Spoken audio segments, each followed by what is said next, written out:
Olá, sejam bem-vindos ao nosso podcast Contigo. Hoje, como vocês podem ver, não estou acompanhado de Pietra Mesquita, gente que me abandonou.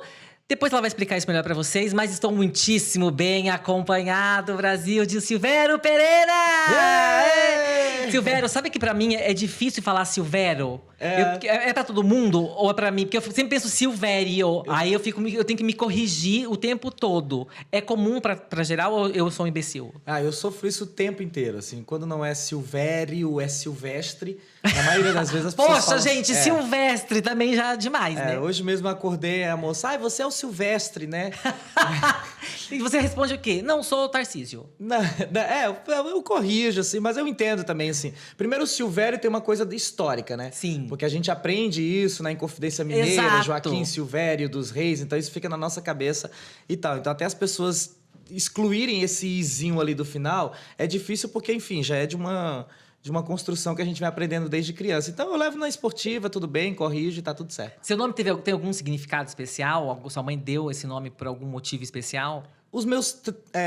Os 4 filhos, né, da minha mãe, assim, eu e meus 3 irmãos, os nomes foram todos tirados de uma coisa que o Nordeste tinha muito, que era um livro. Tinha um livro de nomes, né? Então, assim, a pessoa nasce no mês tal, no dia tal, tem que ser esse nome, porque esse nome vai trazer prosperidade. Então, os 4 filhos foram batizados assim, a partir desse livro. Quais são os nomes dos 4? A primeira é a Cristiana, depois vem o Carlos, aí vem o Silvério e vem a Nájila.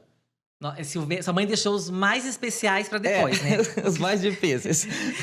Mas aí não tinha um significado do nome nesses livros? Não, tem o significado de Silvério é muito mais para esse lugar da prosperidade, assim, alguém de amor e de verdade, e que tem um caminho de prosperidade. É isso que significa, basicamente. Agora, tem uma coisa curiosa sobre nome, é que assim, a minha mãe, ela se chama Rita Invenção Pereira. Né? Invenção? Invenção mesmo. E a invenção, na verdade, não é o nome dela, é sobrenome, né? Então, assim, é de fato assim, da família. E aí eu sempre fiquei muito triste hoje, depois que eu virei artista, porque eu fiquei, poxa, por que eu não botei Silvério Invenção, sabe? Mas aí, isso aconteceu porque quando eu era criança eu sofria muito bullying com esse nome. Toda vez que tinha a chamada e falava assim, quem é o filho da Rita Invenção? E aí os amigos ficavam brincando, invenção, ela é inventora, invenção. E eu ficava com um pouco de vergonha disso. E aí fui me intimidando com essa história. Mas hoje em dia, por exemplo, se eu tivesse que... Tanto que eu mantive o sobrenome dela, né? No meu nome artístico é Silvério Pereira, porque Pereira é dela, do meu pai é Nascimento. Mas se eu tivesse pensado um pouquinho mais hoje com o empoderamento, com a força que eu tenho hoje, eu teria mantido o Silvério Invenção. Então, gente, ou seja, ia dificultar mais ainda a nossa vida na hora de, tipo, tira o I, bota uma invenção. Mas essa invenção foi ele que inventou, essa invenção é de família, essa invenção... Porque realmente, existe uma família invenção muito grande? Tipo, não, né? Não conheço, na verdade, assim. Se souber, então, assim, se você gente, é invenção... se é parente... Mas cuidado, porque parente aparece do nada e começa o quê? Se você é um parente rico então venha. Você pode chegar perto. Porque já que Silvério é prosperidade... Exato. Agora, se você tá precisando de alguma coisa, fique no seu lugar mesmo, tá tudo certo. E você tem uma história com o Belchior, que a gente também falou um pouco aqui antes, que seu pai trouxe pra casa o CD, o disco, não era nem CD, né? Era o disco do Belchior, quando você era criança, e você ouvia com ele, assim. Mas era um ouvia com ele porque ele punha na casa e você acabava ouvindo, ou tinha um momento que vocês sentavam para ouvir? Como era isso? Não, o meu pai, ele sempre foi um apaixonado pela música. E eu acho isso muito interessante, assim, porque meu pai, eu gosto de falar sobre isso. Meu pai, ele é um analfabeto, e eu acho a coisa mais linda da história do meu pai, assim, ele é um analfabeto, mas é o primeiro mestre que eu conheço na minha vida, porque ele trabalhou a vida inteira como mestre de obra. E aí ele era muito enaltecido na cidade por isso, porque ele era o maior mestre de obra da região. Então ele construiu escolas, igrejas, casas, mansões, coisas absurdas, tudo isso com conhecimento muito empírico, assim, tudo intuitivo, do que ele foi aprendendo no dia a dia, né? Trabalhando como auxiliar de pedreiro até se tornar um mestre de obra. Só que meu pai sempre teve essa sensibilidade para a música. Muito antes de entrar qualquer outro equipamento dentro da minha casa, entrou primeiro o rádio e a vitrola. O rádio, porque a minha mãe também é apaixonada pelo rádio. A minha mãe é dessas mulheres que acorda de manhã cedo para lavar louça e o radinho tem que estar lá. Né? Tem até uma história muito engraçada com a minha mãe, que a primeira viagem que eu fiz para a Europa, e aí eu comprei assim, um perfume caríssimo, assim, custou um absurdo. Eu falei, vou levar para minha mãe, porque me lembrava um cheiro de um perfume que ela usava quando era criança. E aí eu levei esse perfume caríssimo, assim, de uma alta grife. E ela odiou o perfume. Mentira. Odiou, porque ela falou assim, meu filho, eu queria só um radinho. Era só o que eu queria. E aí eu tive que, na na feira comprar um rádio de R$30, pra você ter uma ideia. Porque era o radinho que ela queria, porque o dela não tava funcionando. E ela devolveu o perfume? Devolveu pra minha irmã, né? Deu pra minha irmã. Entendi. E a minha irmã adorou, ganhou esse presente aí. Mas enfim, então entra o rádio. Então o rádio tem uma importância muito grande na minha história. E a vitrola. E aí meu pai, porque meu pai gostava da vitrola, ele sentava na sala e colocava o Belchior, colocava Nelson Gonçalves, Luiz Gonzaga, que esse foi um dos discos mais marcantes pra mim. Eu amo. RPM também, que a gente ouvia bastante. Bem eclético ali, né? Bem eclético. E aí ele era tão gentil que ele ainda comprou o LP pra criança, porque aí a gente tinha um balão mágico. Sim. Né, que ele colocava pra gente, pros filhos ouvirem. Então, ou seja, era não era só pra ele, era pra família toda, né? Tipo, ele pensava em todo mundo. E aí a gente tava conversando também que eu tinha essa sensação, e pelo que ele me contou, muita gente tem, que o Silvério é cantor, assim. A gente pensou, eu sempre pensei, sempre olhei pra você, talvez porque quando você estreou na televisão, já foi num personagem que cantava também, então eu pensei, acho que buscaram esse ator, porque ele tem esse lugar também. E na verdade não era isso, né? Ou seja, você tá investindo nessa coisa de cantar muito mais recente do que a gente pensa, né? Isso foi se tornando uma exigência dentro do que eu tava trabalhando, né? Assim, tipo, eu tinha decidido fazer uma peça de teatro, que foi o BR Trans, e aí nessa peça eu tinha decidido que eu queria cantar. E aí comecei a estudar as músicas para essa peça, que foi justamente a peça que a Glória Pérez me viu e me levou para fazer A Força do Querer. Como ela me viu cantando na peça, eu acho que ela também teve essa impressão de que, pô, o Silvério deve ser cantor, então eu vou fazer números musicais para ele na novela. E aí ela fez uns 6 números musicais, então eu tive que aprender a cantar essas músicas para a novela, né? Então eram músicas bem específicas. No meio disso tudo aconteceu uma outra história muito mais louca, que era, eu tava em Fortaleza de folga, e aí o Criança Esperança me liga e diz assim, Silvério, infelizmente a gente teve uma baixa numa artista no Criança Esperança, e a gente queria saber se você quer cantar. E eu falei, eu sou uma bicha bem atrevida, né? Assim, eu sou logo assim, amém, a gente agradece. Eu chego logo assim, o quê? Claro, vou cantar. Não queria nem saber que música era, com quem era. Aí eles disseram, então, aí você vai cantar com a Sandy.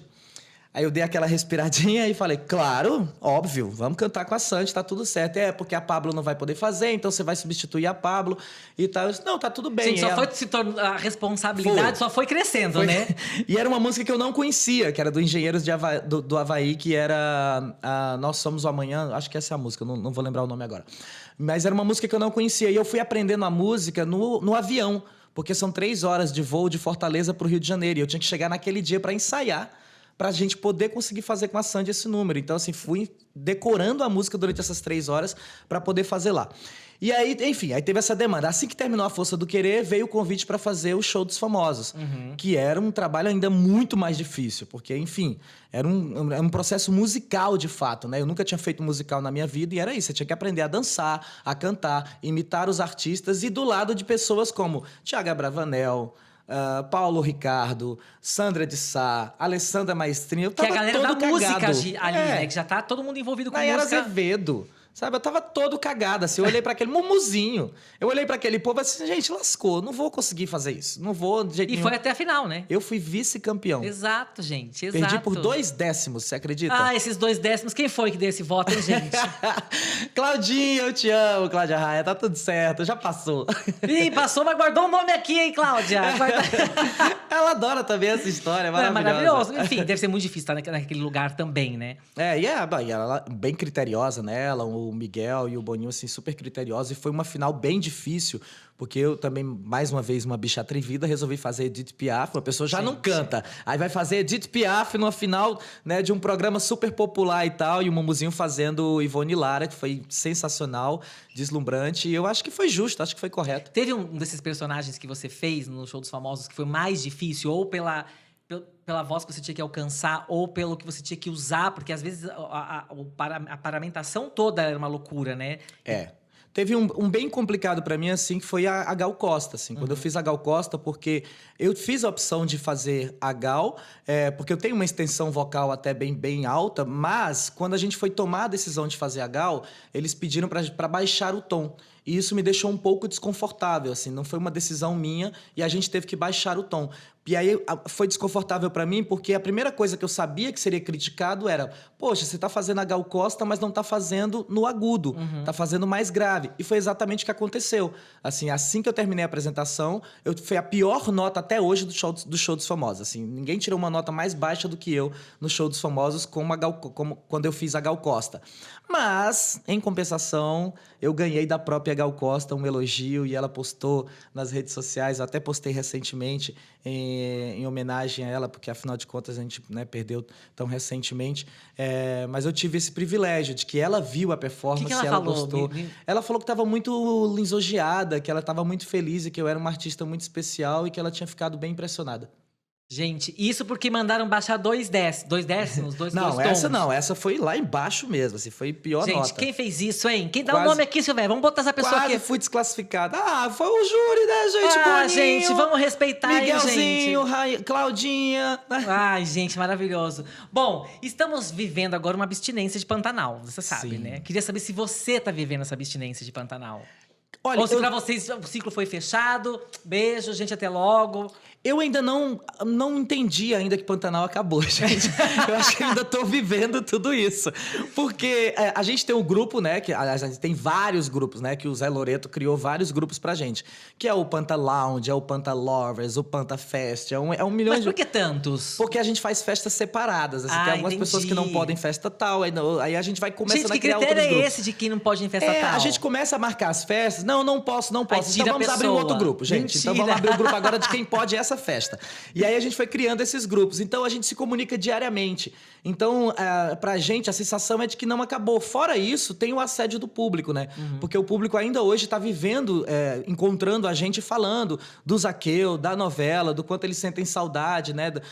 O próprio Globoplay, a novela, depois que acabou, ficou ainda umas 2, 3 semanas em primeiro lugar dentro do Globoplay. Encontrei pessoas que estavam reassistindo no Globoplay a novela. Em algum momento da novela, a gente achou que você e Juliano fossem engatar o Zaqueu e o personagem Juliano fossem engatar um romance ali, né? Você sabe que hoje a gente pode falar sobre isso, né? Então, assim, a gente fez um acordo lá atrás, no início da novela, sobre isso, né? Sobre essa chipada dos dois, que a gente sabia que isso iria acontecer. A gente brincou sobre essa possibilidade de um Brokeback Mountain pantaneiro, mas a gente falou assim, vamos levar isso até as últimas consequências, porque é legal pro público. Sim. É legal que o público crie essa fanfic, crie essa animação, essa coisa toda.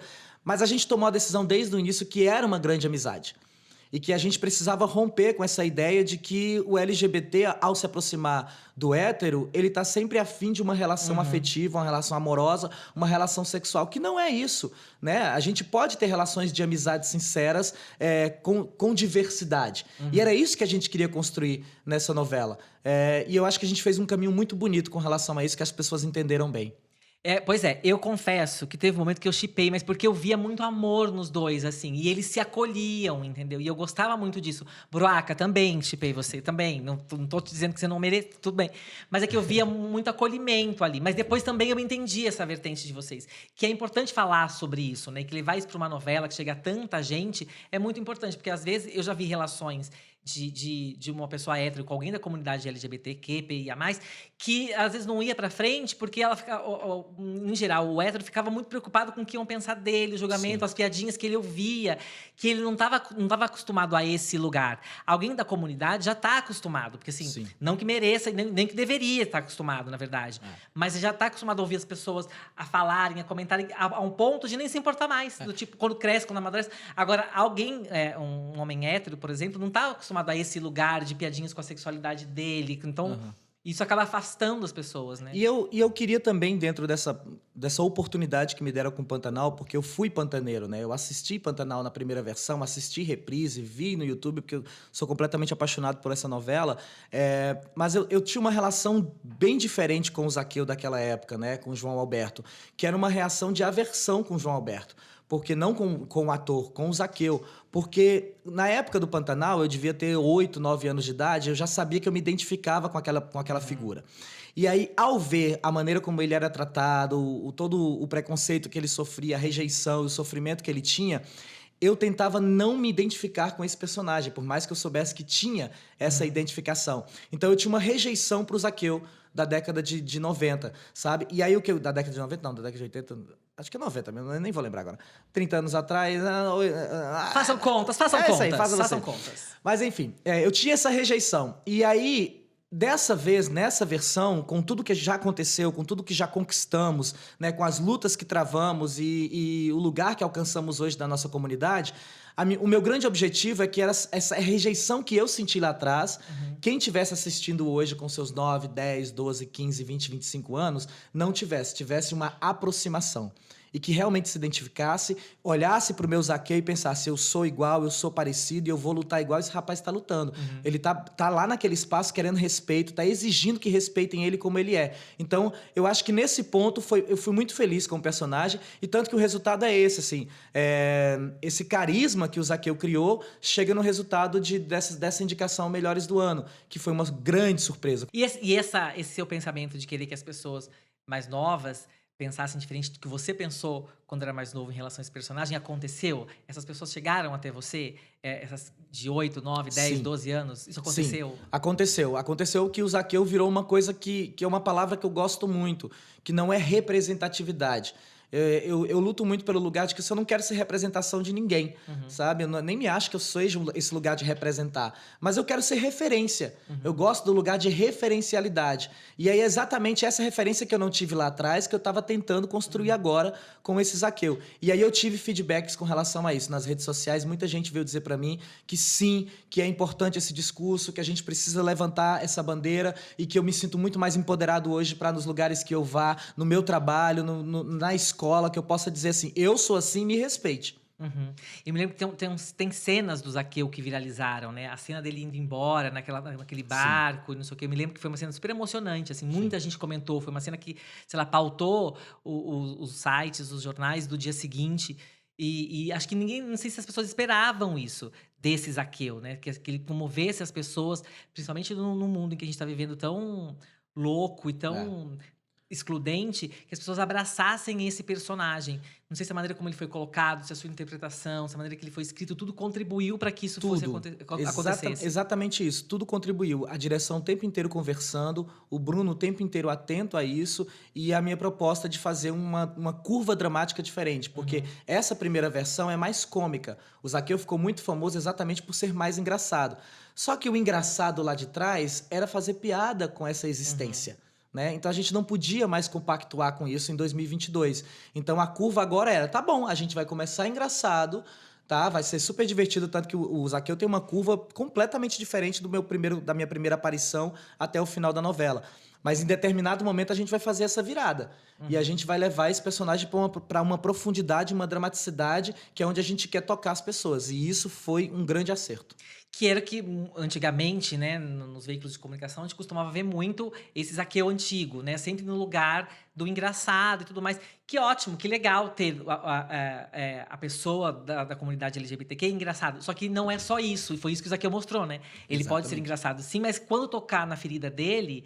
Não vai ter mais graça. Né? Não vai ser mais legal. Que nem aquela piada de grupinhos que as pessoas às vezes falam assim, vamos fazer uma festa, leva o teu amigo gay, que ele é tão engraçado, ele vai divertir a gente. A gente não é palhacinho de festa, tá, gente? A gente é divertido, a gente gosta de festa, a gente gosta. Mas não leva a gente porque a gente vai fazer você se sentir mais feliz numa festa. Nós não estamos aqui pra isso. Aê! Tchá, tchá, tchá, tchá, tchá. Falando nisso, eu li em algum lugar, fazendo sinais, falando nisso não, mas eu batendo aqui, que você vai comandar um bloco de carnaval, ou um trio elétrico, alguma coisa assim? Na verdade, eu tenho um bloco de carnaval em Fortaleza, que antigamente se chamava Bloco das Travestidas, que é o meu grupo de teatro, do qual eu fazia parte. Que você fundou, ajudou a fundar esse grupo. Isso, ajudei a fundar durante 15 anos, só que agora chama Bloco Mambembe. E aí agora, a gente sempre fez durante o pré-carnaval e a gente sempre abriu o Carnaval de Fortaleza. E é um bloco muito interessante, assim, porque ele foi tendo uma grande evolução exatamente sobre a nossa discussão dentro da nossa comunidade LGBTQIAP+. Porque, por exemplo, a gente antes fazia músicas do carnaval em geral. Agora a gente tem uma opção do bloco que a nossa banda é toda composta por LGBTQIAP+. A banda é toda composta por mulheres lésbicas, sabe? Então, assim, o balé é feito por meninas trans, garotos gays, e os vocais são drag queens. Então, assim, além disso, o repertório é todo pensado ou compositores LGBTQIAP+, ou pessoas que apoiam a nossa comunidade. A gente não canta música de outras pessoas que não estão por aí. Por exemplo, a gente não canta um netinho, né? Dizendo claramente o nome, já que é para dizer os nomes, a gente diz mesmo. Mas e você, por exemplo, acabou de citar aí nomes, você não tem medo, né, Silvério? Da onde vem esse seu lugar?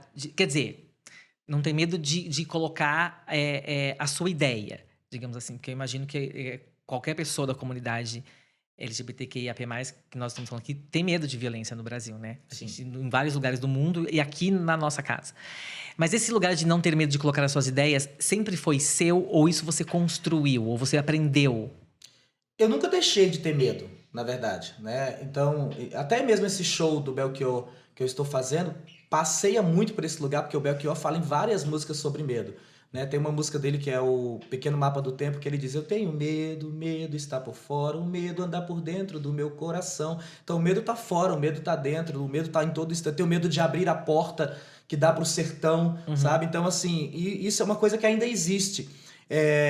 Só que eu, por algum motivo e por diversas coisas que aconteceram na minha vida, eu rompi esse lugar do medo e encontrei um lugar de coragem. Então o medo ainda existe em mim, mas a partir do momento em que eu rompi esse lugar de coragem, eu me forço diariamente a não me colocarem de novo nesse lugar do medo. Então, exatamente por isso que eu falei, pelo lugar de referencialidade. Não quer dizer que eu não saia na rua, a tatuagem que eu tenho, né, de um veado no ombro, um veado na perna, e que eu fale o tempo inteiro sobre ser bicha, uma bicha atrevida, uma bicha do sertão e tal, exatamente para dizer para as pessoas que não adianta, vocês não vão mais me chamar de bicha, de viado, de balde, de coalira, de frango, que são os apelidos pejorativos que dão pra gente, porque pra mim isso agora é motivo de orgulho. Vocês que descubram agora outras formas de nos xingar, porque pra mim isso agora vai ser orgulho e eu vou levar isso pra frente. Mas eu sei que isso é uma imposição minha, sabe? E isso é uma luta minha sobre dizer pras pessoas que, gente, a gente precisa ter coragem, as pessoas precisam ver que a gente existe. E eu sempre falo sobre quando dizem, pra que tem o dia da parada da diversidade? Porque a gente precisa fazer o dia da parada da diversidade para que vocês entendam que a gente está do seu lado ainda, que existe uma multidão de pessoas, existe um percentual de gente muito grande que se reúne naquele momento só para dizer assim, olha aqui a quantidade que somos e como somos potentes economicamente, culturalmente e tal. Então a gente não tem mais motivo hoje para ter vergonha, sabe, para se esconder. Foi uma coisa que a minha infância inteira foi assim. Eu não podia falar sobre o que eu sentia, eu não podia vestir o que eu queria vestir, eu não podia usar ou pensar ou me expressar da maneira que eu sempre fui. Eu sempre fui recolhido sobre tudo que passasse pela minha cabeça. E a partir do momento que eu rompi isso, eu vou sofrer consequências, ainda tenho retaliações com relação a isso, a ser tão expansivo e tão expressivo sobre a minha sexualidade, mas eu não vou recuar. Você falou da sua infância e tem uma frase que você disse que na sua infância... Eu até anotei essa frase para poder lembrar. Não vou achar, porque eu anoto tudo para não esquecer, mas eu me perco nas minhas próprias anotações. Mas você falou... era a respeito da sua infância ter sido muito difícil mesmo. Por N questões, assim. Por ser tolhido dentro de quem você era, por violências que você sofreu. Como é que você conseguiu, hoje... falar sobre isso, assim, você fez terapia, você começou a entender que isso não aconteceu só com você, que isso aconteceu com muita gente. Como é que essa coragem, não sei se é só coragem, mas primeiro resolver dentro de você para depois falar sobre isso. Como é que você chegou nesse ponto de conseguir falar sobre esses assuntos? Eu tenho uma peça de teatro que eu chamo de Bicha, Viado, Frango, que é uma peça biográfica, que eu falo muito sobre a minha história desde criança e sobre a minha sexualidade. E aí nessa peça eu falo, eu tô com 40 anos hoje, né? E eu me assumi de fato aos 18, quase 19 anos. Ainda lá na sua cidadezinha? Não, quando eu vou pra Fortaleza. Entendi. Porque eu fui pra Fortaleza com 13 anos e aí só com 17, 18, 19 anos foi que eu fui me assumir. E aí nessa peça eu falo que eu sou um morto-vivo em sociedade. Porque dos meus 40 anos, eu tenho 20 anos mortos. Porque como eu só me assumi a partir dos 20, eu só realmente me olhei no espelho, enxerguei quem eu era, a figura que de fato o Silvério é e deseja ser na vida a partir dos 20 anos. Então eu perdi toda uma infância, uma adolescência e uma fase pré-adulta aí que me foi roubada por essa sociedade tão cruel. Né? E não só sobre sexualidade. Eu sou uma criança de uma série de adversidades, porque eu sou da década de 80, eu sou de 82, então eu sou do interior do Ceará, de uma família paupérrima, como eu falei, um pai pedreiro analfabeto, uma mãe lavadeira semi-analfabeta, que estudou até o 3º ano. Então, assim, numa cidade extremamente pobre e ainda por cima uma família extremamente pobre, assim, pobre de Jó. A gente não tinha o que comer no café da manhã. A minha mãe, ela pegava, a gente não tinha condição de comprar um pacote de bolacha, um pão. Ela comprava um pacote de milho, porque o milho, um punhado na mão, fazia uma panela cheia e ela colocava nos copinhos americanos para os 4 filhos e ela conseguia dividir o café da manhã dessa forma durante uma semana. A gente não tinha mistura, como a gente chama, né, para comer. A gente comia só arroz, que era o que dava para comprar ou que a gente ganhasse. Eu não tive roupa nova até os meus 18, 19 anos. A roupa que eu tinha era roupa de político.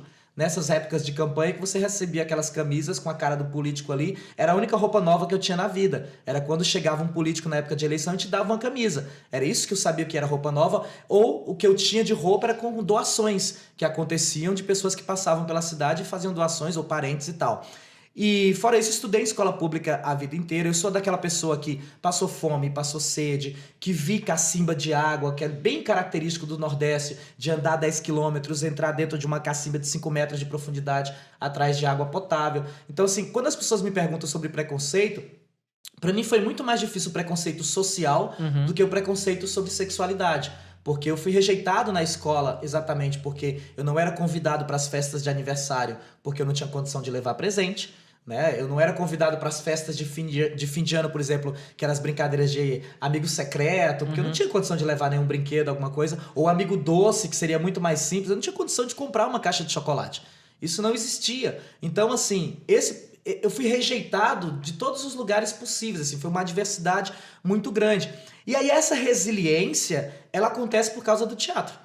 Ela acontece na arte. A minha maior eu fiz terapia, mas eu fiz pouquíssimo tempo de terapia. Mas a minha grande terapia aconteceu no teatro, porque foi no teatro que eu fui acolhido por pessoas que eu me identifiquei, que eram parecidas comigo e que de alguma forma olhavam para mim e me acolheram e me deram a mão e me ajudaram. Então, assim, o teatro, por isso que o teatro, eu sempre falo, o teatro me salvou. Me salvou de todos os problemas da minha vida. O teatro me deu essa oportunidade de enxergar um outro lugar, outras pessoas, um outro mundo. Quando você era criança, você conseguia se enxergar em outro lugar? Porque criança tem essa coisa de poder imaginar, de sonhar. Você era estimulado a isso, a pensar que no futuro você conseguiria construir uma outra história? Ou você não conseguia, dentro da realidade que você vivia, mensurar que poderia mudar isso? Eu não fui instigado a isso, né? Não teve nenhum momento na minha história que eu lembre, quando criança, de que eu fui incentivado a isso. O que eu tinha desde pequeno, que é uma coisa que eu já falei, inclusive, que eu tinha uma brincadeira, que era o Silver Show, né? Que eu tinha um programa de televisão, tipo assim, que a gente sentava, que todas as 5 horas da tarde eu tinha que estar dentro do banheiro, sentado no vaso sanitário. Mentira! Sabe por que mentira? Eu fazia isso! Sério? Eu fazia isso! Que delícia. Eu ia no banheiro, pegava lá a escova de cabelo e fazia. E quando eu tava, por exemplo, na casa da minha avó, que era outro banheiro, eu falava assim, gente, estamos de cenário novo nesse banheiro. Exatamente! Mentira! E aí acontecia isso, cara. E aí, assim, eu estudava de manhã. E aí eu achava ótimo, porque 5 horas da tarde o banheiro tinha que ficar interditado. E era 1 hora de programa, né? Eu ficava de 5 até as 6 da noite nesse programa entrevistando um pote. Porque a gente não tinha água encanada. Então ficava o pote lá pra gente tomar banho, que a gente tomava banho de cuia. E eu ficava sentado aqui entrevistando o pote, que eram pessoas incríveis. Era o Jô Soares, Maria Gabriela. Que perguntas você fazia, você lembra? Não lembro, mas não vou lembrar porque eu era muito criança. Tudo bem. Mas aí o meu grande problema foi quando eu passei a estudar à tarde. Que eu tinha que enganar a professora dizendo que eu tinha que sair, que eu morava perto da escola, né? Essa professora, eu tenho que sair 20 para 5 e tal, porque eu não vou conseguir ficar aqui, porque minha mãe tá passando por um problema, porque eu tinha que estar 5 horas, eu não podia atrasar minha audiência, né? Você era muito profissional, você era muito! Fui disciplinadíssimo. E aí, quando o programa fez 1 ano de programa, como todo bom programa que se preza, tinha que mudar o cenário. Né? Tinha que ter um cenário novo, então eu entrei mais cedo no banheiro, saí pintando tudo, mudando tudo de lugar, e foi um caos pra minha mãe, que ela não achava achava mais nada depois que ela entrou. Porque o vaso tava... O vaso não. O cesto de lixo tava no canto. Eu pintei a lâmpada com tinta guache achando que ia ficar colorido. Quando chegou de noite, assim, gente, vamos acender a luz do nosso cenário. Ficou tudo escuro porque não refletia as cores. Foi um inferno, foi um inferno. Cara, que maravilha. E seus pais, nesse ponto, eles te incentivavam? Eles achavam que podia ter um caminho? Enfim, ou eles chamavam a atenção, diziam, Silvério, não faz isso. Como é que era? A minha mãe sempre me incentivou bastante, assim, até porque meu pai trabalhava muito tempo fora, ficava 3, 4 meses fora, então a minha convivência era mais com a mãe. Mas eu também lembro, assim, que desde pequenininho eu sempre pintei e desenhei muito. Tanto que antes de ser ator, o que eu mais fazia era artes plásticas mesmo. E a minha mãe sempre incentivou esse lugar, assim, tá aqui, papel, vai desenhar, vai pintar. Só que tem uma outra coisa que era essa condição que eu já falei antes, né? Então, assim, eu começo a trabalhar com 13 anos de idade, né? E eu começo a trabalhar com 13 anos nessa coisa que hoje eu tenho consciência disso, que eu não tinha antes. Mas além da contribuição para a financeira dentro de casa, para ajudar na economia da família, mas eu não tinha consciência de que isso era uma exploração infantil, não da minha família, porque era uma condição da minha família, e era uma coisa, não, mãe, eu preciso trabalhar, que eu preciso ajudar a senhora, senão a gente vai morrer de fome. Mas assim, contratar uma criança para trabalhar, porque eu trabalhava entregando botijão de gás pela cidade, né? Eu tinha 10, 12 anos de idade entregando botijão de gás. E quando eu vou morar em Fortaleza, que aparece essa grande oportunidade, vai para Fortaleza, para a capital, eu lembro até hoje do sofrimento da minha mãe, porque a grande tristeza dela é que ela confessou isso para mim muitos anos depois, assim, que ela falou, era como se eu tivesse perdendo um filho, como se eu não tivesse tido condições de criar meu filho e tive que entregar ele para o mundo. E isso doeu nela profundamente durante muitos anos. E até eu convencer ela a dizer assim, mãe, foi a melhor coisa que você fez na sua vida. Porque se eu tivesse ficado nessa cidade, eu teria tido menos condições do que eu tive indo para Fortaleza. Quantos anos você tinha quando foi para Fortaleza? 13 anos. 13. Só que quando eu fui para Fortaleza, eu fui para uma mão de obra parental, né? Porque na verdade foi uma tia que me chamou para ir para Fortaleza para estudar, para mudar de vida, mas na verdade foi para trabalhar na lanchonete dela. Então eu trabalhava durante o período da manhã, estudava à tarde e voltava para trabalhar à noite, porque à noite era um bar. Então eu ficava nessa tripla jornada. E obviamente que eu não ganhava com isso, porque teoricamente eu já estava ganhando por estar morando, comendo, né, e vivendo naquele lugar. Mas eu só vou ter consciência disso muito tempo depois dessa exploração parental.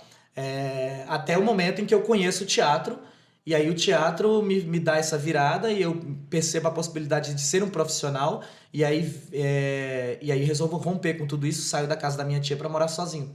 E você não fala mais com essa tia? Nunca mais na vida. Ah, senhora, você mereceu. E desculpa, mas assim, gente, eu sou uma pessoa rancorosa, Não, na verdade, ela era adulta na situação, né? Ela sabia o que estava fazendo.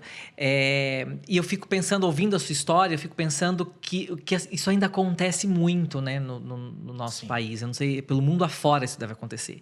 Mas isso ainda acontece com uma frequência triste. E que bom que você conseguiu reconhecer no teatro, e poderia ter sido em qualquer outra ferramenta, em qualquer outro trabalho ou profissão, um caminho para você.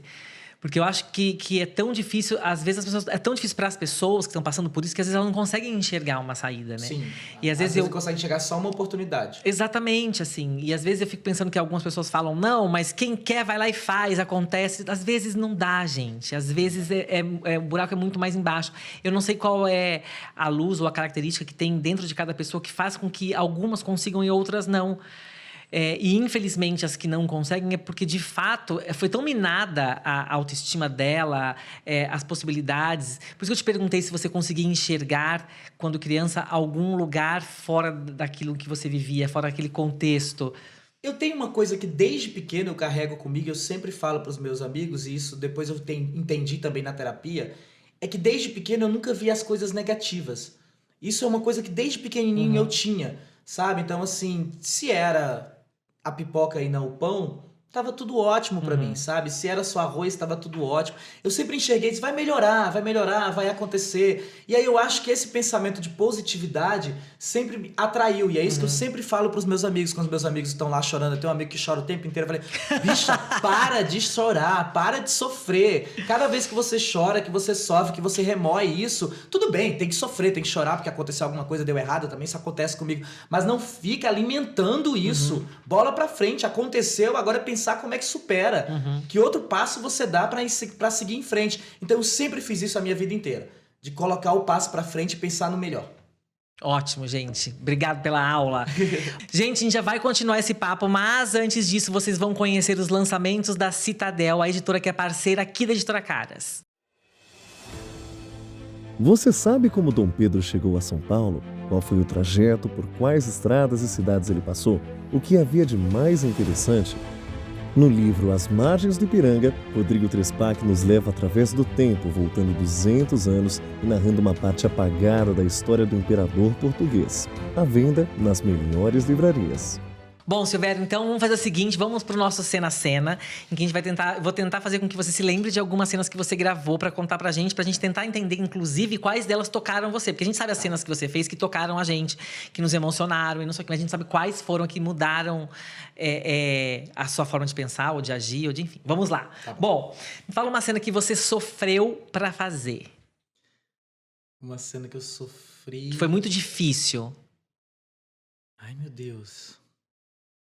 Eu Nenhuma, mas ator bom é isso. Sofreu com nada, chegou aqui a cena gravei. Teve algumas, assim. A primeira que veio. Eu tô tentando selecionar. Acho que a primeira foi principalmente porque foi meu primeiro trabalho na televisão, que foi A Força do Querer.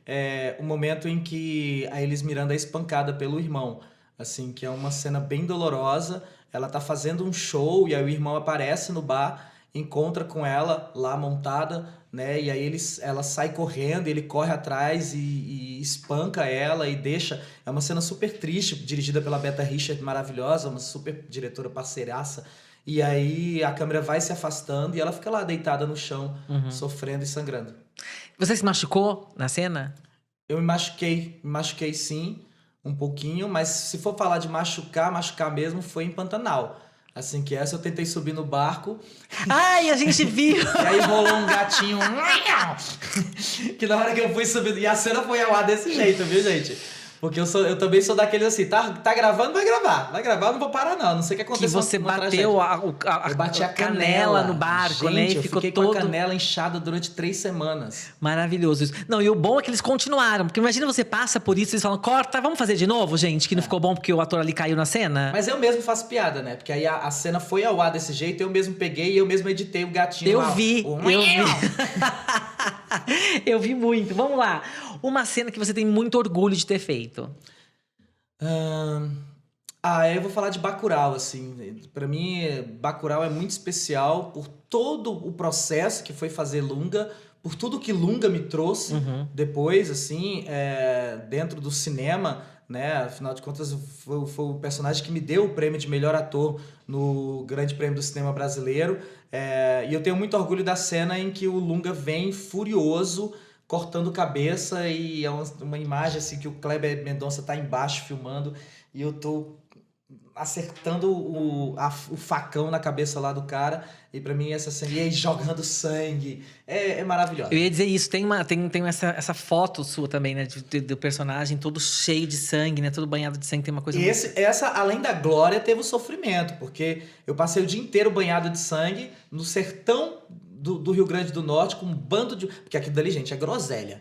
Então, assim, você imagina a quantidade de moscas que tava assim em cima. Todo colado. E o pessoal me abanando, sabe? A equipe o tempo inteiro me abanando para poder as moscas não ficarem ali, eu tentando ficar concentrado para fazer a cena. E o banho para tirar, saiu fácil? Não, demorou bastante. Mentira. Foi bem demorado isso. 7 horas de banho, gente. Tem uma cena clássica do Paulo Altran com a Fernanda Montenegro, que eles se jogam comida.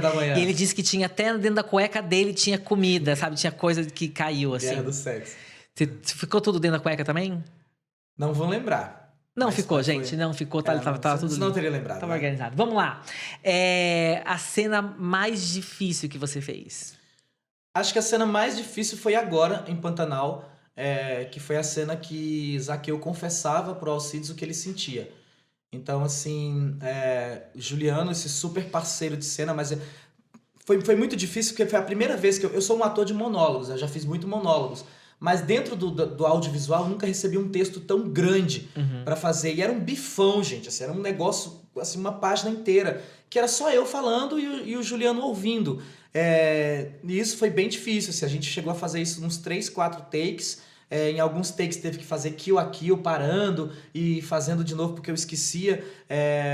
Mas ao mesmo tempo, tendo uma equipe maravilhosa e o Juliano o tempo inteiro disponível, sabe? Entregue pra te ajudar.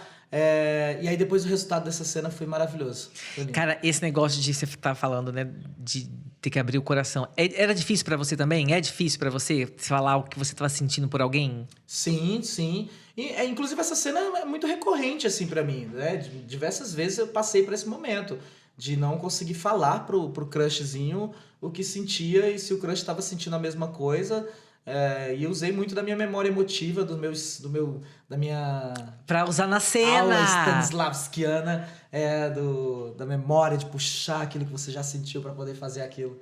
Mas hoje, por exemplo, você passa por isso? Não mais? Não, hoje eu falo Agora logo. você já fala hoje logo. eu não tenho mais tempo pra isso não, gente. Tenho 40 anos, o cabelo já tá grisalho, não tenho mais paciência pra isso. Essa coisa de bater telefone, bater porta, brigar. Não. Não, vamos Agora resolver logo, né? Vamos resolver. Você tá casado? Não, tô solteiríssimo, tô na pista, tô no Grindr, tô no Tinder, se vocês quiserem. Eu tô por aí, tô na balada, tô beijando na boca, chegou, pede o beijo que eu dou. Mentira! Mas você também chega e pede? Você não fica esperando que a pessoa peça? Peço sim. O problema de aplicativo é que o povo não acredita que sou eu, né, gente? Mentira. Mas também, Silvério, se eu tô lá no aplicativo, tô aqui, a Silvério falar, mentira lá, pegaram a foto do ator e botaram aqui. Eu aí também vou achar. Não adianta. Aí eu desisto. Eu já tentei, assim, aí não é você, não, amor, sou eu. Mas manda uma foto, mande sua foto real, assim, meu amor, sou eu. Mas aí, não acontece o contrário também? De alguém ver e falar, é você mesma, então eu vou querer agora aqui a Silvério. Já aconteceu, né, gente? E aí você faz o quê? Você vou ao encontro, claro. Aí você aproveita e depois fala, beijo, querida, aqui não. Isso, se for legal, a gente ainda marca um jantar. Se não foi, tá tudo certo aqui, beijo, vai viver sua vida bloqueado. Mas aí, não tem aquelas pessoas que procuram os personagens quando saem com você? Eu faço a fantasia, não tenho problema nenhum. Se quiser que eu me vista de peão, meu amor, tá tudo certo. Se eu soubesse, tinha pedido pra trazer ele aqui.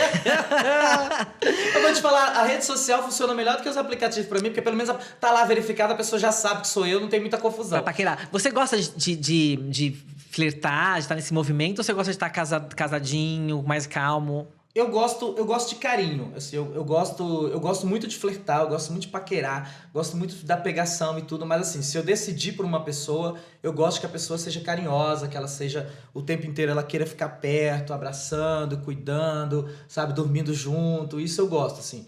Quando a pessoa é muito fria, eu descarto logo. E fazer sucesso ajudou? Nesse ponto? Ou atrapalhou? Porque agora as pessoas querem, mas aí tem medo da exposição. Ajudou porque eu tô mais bonito hoje, né, gente? Porque quando eu nasci, eu era um filhote de coruja. Não assim, fala assim, porque eu vi foto de você criança e não achava você feio. Ali naquela fase, mas a fase da adolescência, gente... Mas na adolescência ninguém é bonito, gente. Era difícil. Mas quem que é bonito na adolescência? Ninguém me dá um nome. Nem. Deu uma melhorada nos dentes, uma melhorada na pele, uma melhorada no cabelo. Gente, então quem pegar você agora vai ser na melhor fase. O quê, meu amor? Pegar a Ferrari. Adoro o Brasil. Conta pra mim depois se tiver rolando alguém. Tá certo. Ok. Mas eu fui casado, né? Eu fui casado durante 10 anos. Por muito tempo. Por isso que eu perguntei se você gostava de estar casado ou se você prefere essa vida de solteiro. Porque tem gente que... Eu, por exemplo, gosto de estar casado. Eu gosto de estar casado. É que fui solteiro por bastante tempo também. Mas eu gosto de estar casado. Eu gosto de relacionamento longo, assim. Eu fui casado durante 10 anos, depois eu tive mais 2 namorados que duraram 2 anos, 2 anos e meio e tal. Assim, eu gosto dessa relação longa.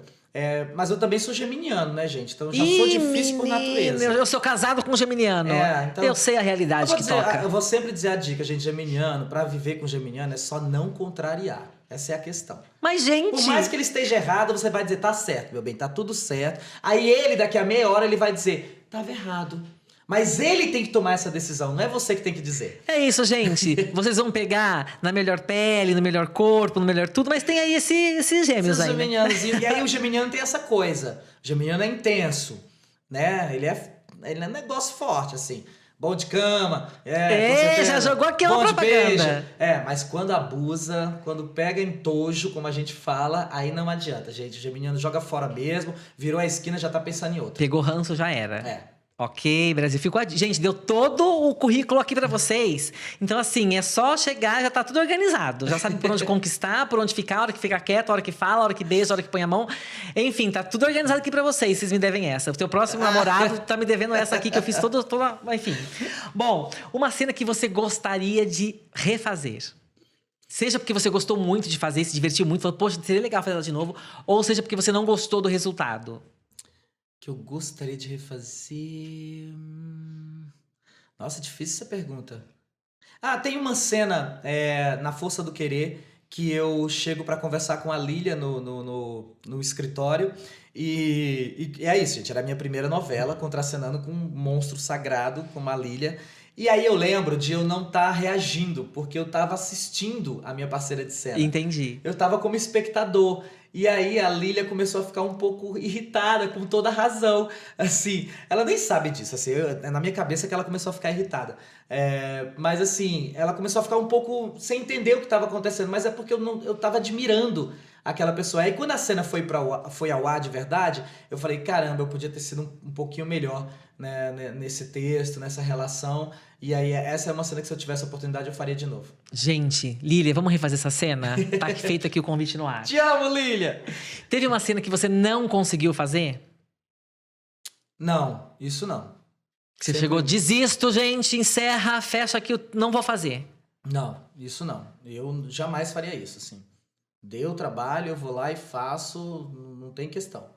E teve alguma cena que você... Teve trabalho que eu já desisti de fazer. E por quê?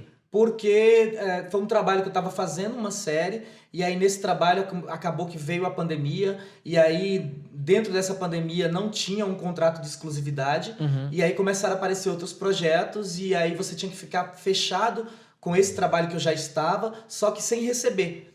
E aí eu Entendi. achei que isso não estava correto, né? Então acabei optando por não fazer. Eu disse, não vou fazer, como eu não assinei a exclusividade, esse trabalho eu abandonei com 30% já gravado. Ok. E teve cena que você fez pensando, nossa, isso aqui tá horrível. Mas quando você viu, falou, nossa, isso ficou incrível. Nossa, isso teve, inclusive com a Dira. A gente fez uma cena que foi o Zaqueu fica contando pra Filó sobre como era a vida dele com a mãe, com quem era o pai dele. E aí a Filó fica ouvindo, os dois estão na cozinha conversando sobre isso. E essa cena foi muito difícil.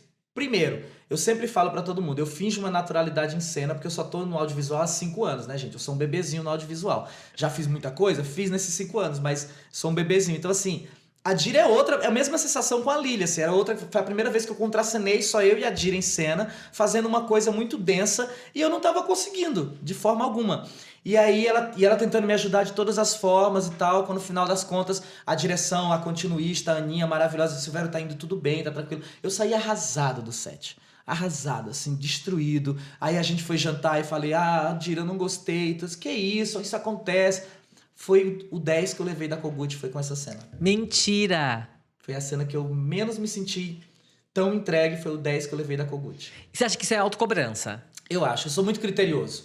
Eu sou muito disciplinado, eu sou muito sério com o meu trabalho. Se eu tiver que entrar em cena pra abrir uma porta e sair, eu vou ficar olhando o texto 10 vezes pra ver se é só isso mesmo. Se eu só tenho que entrar, abrir a porta, sair, como é que eu vou entrar, sair, fechar a porta.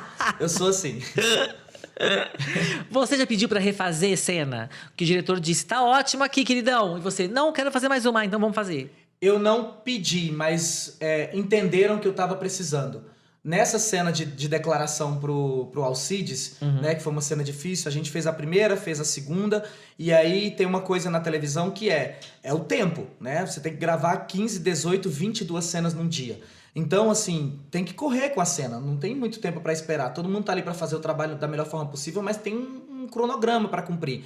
E aí os câmeras já tinham desligado as câmeras, já tinha encerrado, aí quando eu tava saindo, o Cris, o diretor do dia, né, que era o Cristiano, ele chegou e falou assim, foi muito legal, mas eu acho que você pode mais, você quer fazer de novo? Eu falei, se eu quero, se você me der essa oportunidade, eu quero. Aí o Cris juntou toda a equipe e falou, gente, Silvério gostaria de fazer de novo. Aí o Juliano, mais uma vez, extremamente generoso, falou, eu acho que ele merece. E aí todos os câmeras disseram, sim, merece, vamos fazer. E aí fizemos a cena de novo e aí foi a cena que foi ao ar. Ah, que fofo de todo mundo, inclusive, né? Foi muito lindo. Ai, gente, vou até ver essa cena de novo, gente. Já vi 10 vezes, vou ver mais uma vez aqui, porque essa cena merece. Bom, teve alguma cena que você viu alguém fazendo, em qualquer lugar, em qualquer circunstância, que você falou, poxa, que vontade de fazer essa cena? Nossa, diversas. Eu fiz uma brincadeira com isso na Força do Querer, porque é a Meryl Streep fazendo Pontes de Madison, que ela tá conversando na cozinha, e ela fica usando a cozinha de todas as maneiras possíveis, fechando geladeira com o pé. E aí eu tinha uma cena com a Mariana Xavier, que era minha grande parceira na Força do Querer, que a gente ficava na sala da casa da Elis Miranda, e aí lá na sala a gente ficava conversando e eu falei assim, eu vou ficar andando pela sala, mas na verdade eu estava fazendo uma imitaçãozinha de Meryl Streep, aí fechei a geladeira com o pezinho. Ou seja, não estava marcado isso desse jeito, essa cena. O diretor não passou assim. Realizei meu sonho. Fiz uma Meryl Streep. Todo mundo pensando, gente, é um improviso aqui, olha que incrível esse improviso. E na verdade foi a cena que ele ensaiou na casa dele, queria fazer essa cena e que ia fazer. Maravilhoso isso. Tem alguma cena que você escreveu porque você queria porque você acha que se você não tivesse escrito, ninguém faria aquela cena pra você? Isso acontece com os meus monólogos, né? Os espetáculos de teatro que eu fiz, que são monólogos, é sobre isso. São coisas que eu quero falar e que eu não gostaria de que outra pessoa falasse. Só eu que quero falar isso. É meio isso aqui. Você não conseguiria passar para outro ator. Isso é um texto que eu quero dizer, é uma expressão que eu quero mostrar pro mundo e tal. E aí eu faço os meus monólogos a partir disso, das minhas inquietações. Tem alguma cena que você fez, mas não foi ao ar ou não foi exibida no cinema? E que você falou, poxa, gente, essa cena aqui... Teve uma cena na Força do Querer que eu fiquei tristíssimo que não foi ao ar, que era uma despedida do Nonato, né, o Nonato Elis Miranda, na empresa do Eurico, do Humberto Martins. Depois que tudo acontecia, no último capítulo, tem uma cena que era super emocionante. Eu chegava no escritório, o Eurico conversava comigo, ele me deixava sozinho, ia embora, e aí dava a entender que eu não ia ficar ali. Então eu soltava o cabelo dentro do escritório, começava uma música, e aí eu começava a chorar e tirava o paletó e deixava tudo lá e saía chorando, como quem diz assim, aqui eu não vou ficar, aqui não é o meu lugar, porque aqui eu não sou aceito. E aí essa cena não foi ao ar. Ai, gente, podia ter um arquivo da Globo pra gente poder ver essas cenas, né? Porque tem várias, né? Tem muita gente. A Cristiane Torlone falou uma vez também de uma cena que fica na nossa cabeça, dá vontade de ver, né? Quanto não, teve várias cenas. Teve uma cena engraçadíssima, que era o Zé Loreto se preparando pro casamento, aí todos os peões no galpão querendo pegar ele pra se vestir, e a gente dizendo, essa cena não foi ao ar também, assim como a morte do Leôncio, né? Que são os filhos vendo o Leôncio, isso aí até vazou na internet, mas várias cenas não foi ao ar. Mas a gente entende, assim, tem o tempo do capítulo, tem a ligação de uma cena com a outra, a velocidade com que isso tem que acontecer, como a atmosfera que está sendo criada, e às vezes algumas cenas realmente não acontecem. Tem que fazer essa edição. Ok, gente, ou seja... tem mais uma Fala. O Kleber Mendonça e o Juliano Dornelli são os diretores do Bacurau. Até hoje eles também sentem isso, assim, que é uma cena que eu saía da igreja, do museu com uma cabeça na mão, e aí quando eu saía com essa cabeça ensanguentada, eu olhava para um lado, olhava para o outro da comunidade, dava uma cuspida no chão e falava, eu ainda vou ser presidente desse país. E aí saía, e essa cena não entrou. Fica a dica, né? Vou até tomar um gole d'água agora. É um spin-off de Lunga, pode vir por aí. Bom, vamos agora para a nossa brincadeira final, que é o nosso 5 sentidos. Farei perguntas para você que envolvem os nossos 5 sentidos, e o primeiro deles é a visão. O que você viu na vida que você gostaria de desver? Nossa Senhora. Ih, veio uma imagem ali, hein, gente? Ai, meu Deus do céu. Ai, pode ser qualquer coisa, né? Qualquer coisa. Gente, ai, meu Deus do céu. Fale, venha. Teve uma viagem que a gente fez de grupo de teatro, assim, e aí rolou uma coisa ruim, bateu alguma coisa ruim, e aí foi todo mundo pro mato, e aí eu tive que ver aquela cena escatológica, todo mundo de quatro não, né, acocorado no chão, obrando. Fazendo número Você 2. Também? Foi tipo alguma coisa que vocês comeram? Eu também, a gente se limpando com folha, gente. Foi um desastre. Mentira. Faz muito tempo isso? Faz muito tempo. Hoje a gente não passa mais por essa situação, graças a Deus. Ai, gente, olha, não fala isso, porque isso pode passar, gente. Pode estar excursionando com uma outra peça de teatro, bate em todo mundo ali, vai ter um banheiro só no ônibus, gente. Vai ter que ir ali no mato mesmo resolver essa questão. Mas foi uma visão do inferno, praticamente. Além na visão, você já foi flagrado na hora H? Alguém já viu, já abriu uma porta e falou, ei! Já, né, gente? Mas isso em balada. Então tá tudo certo. Em balada já aconteceu várias vezes de... Mentira. E abrir a porta e falar, tudo bom? Mas a pessoa fecha a porta na educação, na bala. Eu não sei, porque eu nunca passei por essa situação. Fechou a porta, teve gente que entrou, né? Teve outras situações. E entrou e foi bem-vindo? Foi, como é que vai? Tudo bem? Mentira, você nem olhou pra ver se você gostava. Não, mas gostou, olhou, e aí, tudo bem? Tudo bem, bom? quer entrar? Fica à vontade. Eram 3 pessoas? Pode ser um pouco mais. Gente, mas que balada é essa, gente? Me passa aqui o endereço. Vou deixar umas 8 pessoas. Meu Deus, isso não é uma balada. O que é isso? Ai, a gente sempre volta pro assunto que a gente gosta muito aqui, que é suruba, gente. Suruba.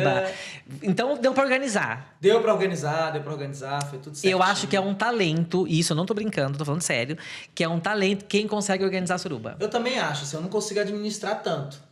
Eu não faço isso com frequência, porque eu não consigo administrar. Pois é, você não fica com receio de em algum momento vai sobrar alguém? Ou você pode sobrar? Eu sou muito caridoso, gente, assim, quando eu vejo que tá sobrando alguém, eu quero dar atenção pra quem tá sobrando. Exato, e às vezes nem é alguém que você pegaria, não né? Não é, mas eu fico, meu Deus, coitado. Vou lá. Eu também penso isso, é por isso eu nunca participei, mas porque eu fico justamente racionalizando, eu sei que não pode. Eu sei que assim, porque eu vou olhar pra pessoa que ninguém quer, de repente, eu vou falar, poxa, gente, eu vou ficar chateado com a pessoa ali. Ou então alguém vai botar a mão, alguém que eu não gosto, não vou poder tirar a mão da pessoa. É isso, gente. Eu sempre acho que tem uma profissão em ascensão que é organizador de suruba. Eu acho que essa profissão deve existir pra que ninguém sobre, pra que ninguém falte, pra que ninguém queira ficar só indo na mesma pessoa. Exato. Também tem isso. O fato de você ser o famoso... Pra não aproveitar a suruba pra pegar uma pessoa. Exatamente. Chega e fala assim, não, vamos fazer, porque sabe que a pessoa que quer não tá afim de ficar com ela. Então organiza. Exato. E você, por ser famoso, o povo vai mais em cima de você? Não. Assim, tem um assédio sim, mas não. Na suruba eu tô falando, tá? Na suruba, não. Ih, tá pensando muito. Não parei pra pensar sobre isso, não. Se tem 10 pessoas em cima de você e 10 sobrando, é porque é o fator fama. Não, mas aí, as que eu participei, tava todo mundo bem engajado. Organizado. Eu também acho. Eu acho que se organizar direitinho, todo mundo sim. Mas eu acho que difícil ainda essa profissão em ascensão. Vamos lá. Vamos para o tato. Você já bateu em alguém? Eu já bati por dois motivos diferentes, assim. Já bati por raiva mesmo, assim, de briga. Eu lembro que eu tava numa balada e tudo, e aí aconteceu alguma coisa que eu não vou lembrar porque eu tava talvez embriagado, mas eu lembro que a pessoa, quando eu tava saindo, ela me deu uma voadora no pescoço. Do nada? Foi, e aí eu caí. A gente teve um bate-boca na balada, não houve contato físico, na hora que eu tava saindo, ela veio e me deu uma voadora e eu caí. E aí quando eu me levantei, eu fui pra cima e revidei. Isso aconteceu. E aí uma outra coisa engraçada foi nos bastidores de peça de teatro, assim, com uma parceira minha de cena, ela tava muito nervosa, ela falou assim, bate na minha cara. Aí eu falei assim, amiga, não. Ela disse, bate na minha cara, eu preciso me concentrar. E aí eu virei a mão, pá! E aí a coitada entrou completamente desnorteada, porque eu não medi o peso da minha mão. E aí foi babado, assim, porque depois ela falou assim, bicha, não precisava ter sido tão forte. Eu falei, mas você pediu pra bater. Exatamente, como é que a gente vai mensurar o tapa que vai dar o foco, gente? Não sabia que nível de concentração ela tava. Vocês são amigos até hoje? Não, somos sim, tô brincando. É Lília Cabral, que foi essa... Não, somos amigos. Ainda no tato, em que parte do seu corpo você gosta mais que as pessoas toquem? Mamilo. Gente, vocês aí que estão interessados em investir no relacionamento com o Silvério, esse podcast vai dar o caminho da felicidade pra vocês. Um mamilozinho. Vamos para o paladar. Ai, gente, onde é que você não coloca a boca de jeito nenhum?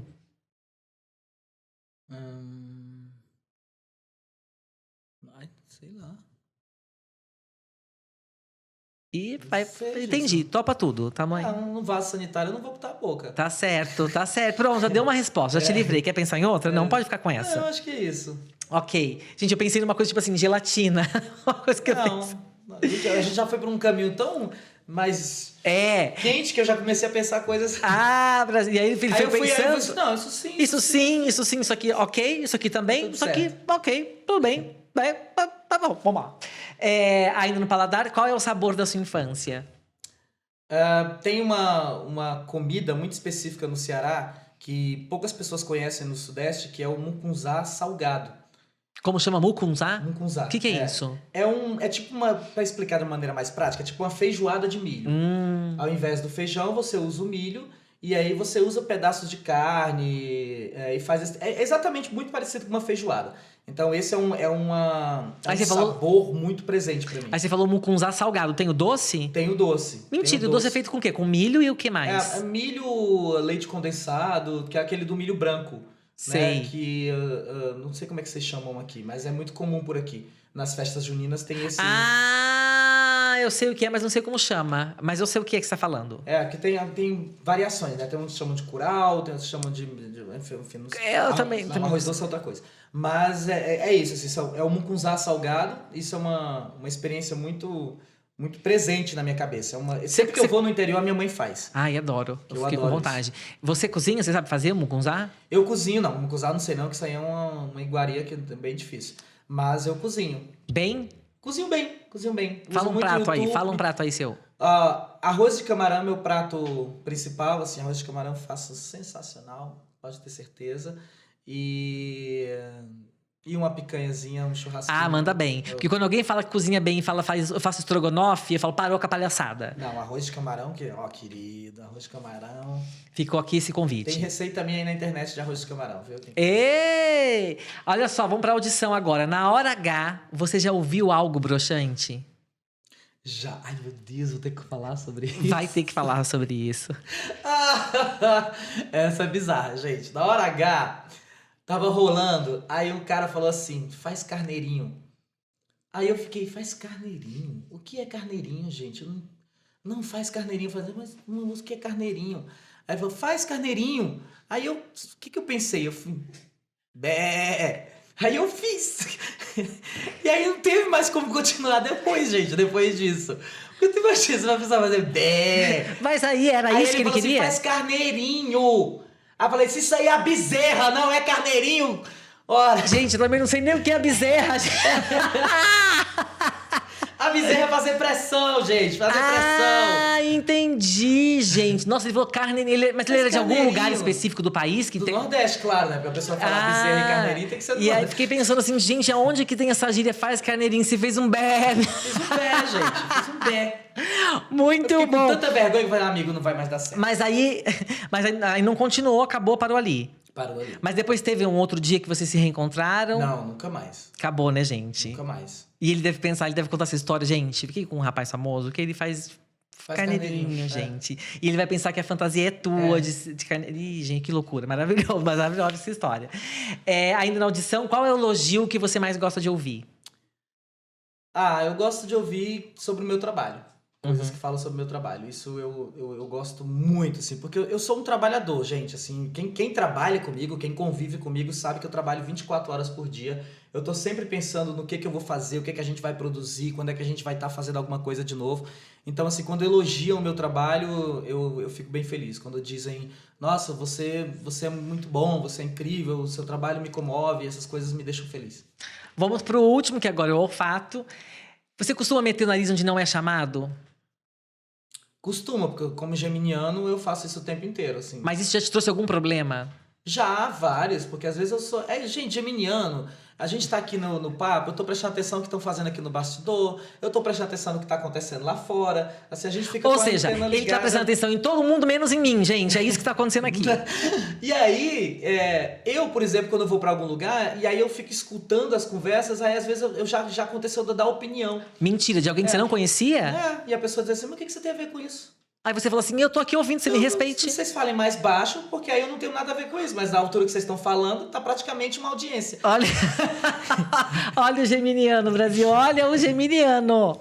Bom, e ainda sobre o olfato, a última é se você já parou na hora H. Você viu que a gente tá indo e voltando, né? Uhum. Porque o odor não tava agradável. Eu já tentei. Parar? Já tentei. E não conseguiu? Não. Não tava tão ruim assim, então. então. O Bob falou assim, por mim tá tudo certo. Aí eu falei, então tá. Porque você achou que você não estava agradável ou ele achou que você... Não, entre os dois não tava... Rolou uma coisa que não ficou muito Entendi. legal. Ah, tá bom, gente. Eu fiz logo assim, olha, assim, eu acho que a gente não devia continuar. E ele falou, E ele falou por assim, mim, por mim a gente querido, vai até o fim. vamos aqui agora que eu tô pra tudo hoje. Eu falei, então tá. Então Demorou. se é isso, depois a gente toma um banho e se resolve. Silvério, muito, muito, muito obrigado. Eu adorei falar com você. Olha, eu poderia elogiar a sua pele, poderia dizer que você está no melhor momento da sua beleza, poderia. Mas como você gosta que a gente elogie seu trabalho, eu vou dizer... Parabéns. Tá? Parabéns pra pessoa que você é, pro profissional que você pelas histórias que você contou, pela história que você conseguiu escrever. Que talvez tivesse tudo para não ser uma história que conseguisse chegar até as pessoas. Porque eu acho que muita gente que passa por histórias como a sua não conseguem contar a própria história, porque deve ser muito difícil. Mas que bom que você consegue contar essa história para quem tá passando por isso, e a gente sabe que tem muita gente passando por coisas semelhantes, por situações semelhantes, possam enxergar caminhos. Então, que bom. Obrigado por contar a sua história, obrigado por ter nos contar a sua história pessoal e contar várias histórias por meio dos seus personagens, que faz com que a gente enxergue muitas possibilidades e muitos caminhos. Obrigado, tá bom? querido. Obrigado. Foi um prazer, foi uma delícia. Eu vou te confessar uma coisa. Fala. Dificilmente quem faz minha assessoria sabe, eles vão tomar um susto, que eles nem sabem que eu tô aqui. Eu aceito um podcast. Mentira! Por quê? Difícil, porque eu não gosto muito, vou ser muito sincero com vocês. E eu te odiei, inclusive. Eu ainda não tenho essa coisa de... Eu sou uma pessoa do rádio, mas ainda o podcast ainda não me pegou. Essa é a primeira vez que eu falo sobre isso, assim. Mas, assim, foi um prazer. Que foi bom, uma delícia. que Você é bom. um querido, sabe? Você conduz, assim, de um jeito... Eu me senti muito à vontade. E eu acho que pode ter certeza que eu vou participar mais vezes, assim. Não, venha mais vezes no nosso. Deixa os outros pra lá. Venha mais vezes aqui, porque a gente quer saber dos novos... É difícil eu aceitar. Eu quero ouvir dos novos personagens. Aliás, vai ter Clodovil. Vai ter Clodovil, sim. Então, assim, tem esse do Star Plus aí que a gente tá começando a produzir, tá terminando de produzir agora, né? Que é Desejos S.A. A gente não pode falar muito, mas assim, é uma história de personagens que contratam uma empresa para realizar os seus desejos e com isso elas sofrem consequências. E o Clodovil, que está previsto para acontecer, a gente começa a gravar a partir de agosto de 2023. Nossa, para mim esse é o projeto da minha vida, assim, que eu tô me reservando muito, que eu quero me dedicar muito a essa personagem, porque eu acho que vai ser muito, muito comovente, assim, porque é um roteiro incrível. Você recebeu esse convite o ano passado. Eu recebi já faz 1 ano e meio esse Um ano e convite. meio. Só que passou por todo um processo de reconstrução do roteiro, de pré-produção, e aí também da minha agenda, entrou Pantanal no meio disso tudo. Tem algumas coisas para fazer até metade do ano que vem que eu não conseguiria assumir. E aí eles preferiram esperar para agosto, e aí agosto eu tô reservado para fazer o Clodovil. Gente, tô muito curioso. Você já sabe dizer, ou pode dizer, se vai ser um período da vida dele, se vai ser a vida dele toda? A ideia é que tenha mais temporadas, assim, mas a princípio vai começar desde a infância até o momento político dele. E o grande foco dessa história que eu acho mais interessante é quem é o Clodovil na sua individualidade. Não é o Clodovil figura pública que a gente conhece, que eu acho que isso é o mais importante, assim, porque a gente conhece o Clodovil como ele estava na televisão, dos depoimentos que ele deu, inclusive depoimentos completamente difíceis para nossa comunidade. Difíceis não, terríveis para nossa comunidade LGBTQIA+, não adianta querer passar pano porque eu vou fazer o personagem, embora como ator eu precise defender em um outro âmbito esse personagem, porque eu vou ter que viver esse personagem, preciso compreender os posicionamentos dele, não que eu concorde, mas eu preciso compreender um pouco esses posicionamentos, mas o importante é mostrar quem era essa pessoa na intimidade. Por que ele levava até essas opiniões? O que levou ele até essas opiniões? O que aconteceu com ele durante a infância, a adolescência, que fizeram ele uma pessoa, às vezes, tão cruel e tão carrancuda e com um aspecto de sofrimento? Gente, então, ou seja, você deve rodar em 2023, a gente só vai ver isso em 2024, né? 2024. Ai, Brasil, agora a gente que aguente, gente. Ai, espera, Brasil, espera. Mas eu quero que você volte aqui pra falar sobre esse personagem, sobre outros personagens. A gente podia um dia marcar pra você cantar Belchior aqui. Gente, quem é que segura esses... Quem é que segura Silvério, hein, gente? Vai ser maravilhoso, bem sim, é um prazer. Muito obrigado, viu? Obrigado mesmo, adorei. Obrigado, gente. Beijo, gente!